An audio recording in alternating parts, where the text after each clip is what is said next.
Баршаңызға сәлем, каналыма қош келдіңіздер. Бүгін сіздермен Қарақалпақ халқының сүйіп жейтін ұлттық тағамдарының бірі жүгерек өртіктің рецептісімен бөлісетін боламын.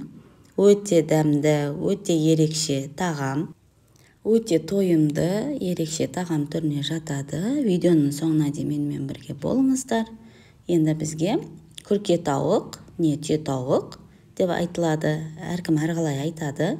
Болгар бұрышы, пияз, картошка, сәбіз керек болады. Енді күрке тауықты бөлшектерге бөліп алатын боламыз. Тез пісуі үшін. Негізгі жүгерек өртікті пісірудің құпиясы осы күрке тауықта. Осы түйе тауықпен пісіргенде өте дәмді болады. Оригинал рецептісінде осы күрке тауықпен пісіреді. Осылай бөлшектерге бөліп аламыз тез пісу үшін. Семіз тауық бізде. Етпен де дайындауға болады. Өз қалауыңыз бойынша мен тек қана оригинал рецептісін көрсеткім келді. Қарақалпақ халқының ұлттық тағамының. Енді қазанымызға салып, үстінен су құямыз. Көп мөлшерде су құйып, ет қайнатқан сияқты қайнататын боламыз. Біздің сорпамыз қайнады, енді артық көбіктерін алып тастаймыз. Осылай майы шығатын болады өзінің. Өте майлы семіз тауық болғандықтан. Еті өте дәмді болады. Қайнаған кезде сәбізді, пиязды, тұзымызды салатын боламыз. Болгар бұрышын. Осылай орташа отта қақпағын жартылай жауып қайнататын боламыз. 3-4 сағат қайнағаны дұрыс. Осылай еттің майы көп шығады. Оны кейін тұздығына пайдаланатын боламыз. Қазірге қайнап тұра берсін. Картошканы кейін салатын боламыз. Оған дейін біз жүгері ұнын өлшеп алып, електен өткізіп, бидай ұнымен араластыратын боламыз.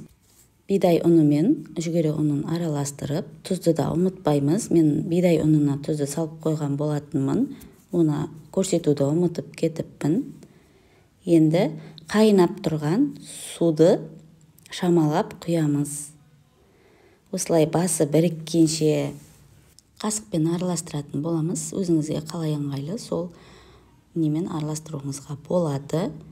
Өте қатты ыстық болғандықтан суымыз осылай қасықпен араластырамыз. Майды соңында құятын боламыз. Өте қатты ысы болады суымыз. Күйіп қалмаңыздар, байқаңыздар. Бірінші рет жасап тұрсаңыздар, дәл осы видеоға қарап жасасаңыздар болады. Біздің ұнымыздың басы бірікті. Енді майды құйып, тағы да араластыратын боламыз. Қамыр әлі ыссы бізде. Жүгері ұны негізі басы көп бірікпейді. Сондықтан біз бидай ұнын қосылады. Оригинал рецептісінде бидай ұны қосылады. Біздің қамырымыз ыссы әлі де.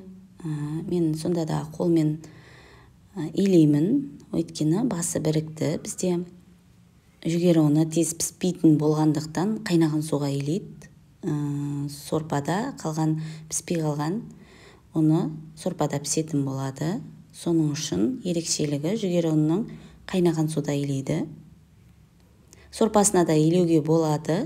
Өз қалауыңыз бойынша илейсіздер. Міне біздің ұнымыздың, қамырымыздың басы бірікті. Осылай илеп. Эластичный дейді ғой. Біркелкі болғанша илейміз. Міне біздің қамырымыз бірікті. Енді оны табағымызға тағы да салып қойып, пакетпен жауып, алып қоятын боламыз. Кемінде 1-2 сағат тұрғаны дұрыс. Міне дәл осылай біздің қамырымыз дайын болды. Жақсылап илейміз, асықпай. Бірінші рет илеп тұрсаңыз, дәл осы жерде сіз жұмыртқа салуыңызға болады. Енді мен жұмыртқа салмадым.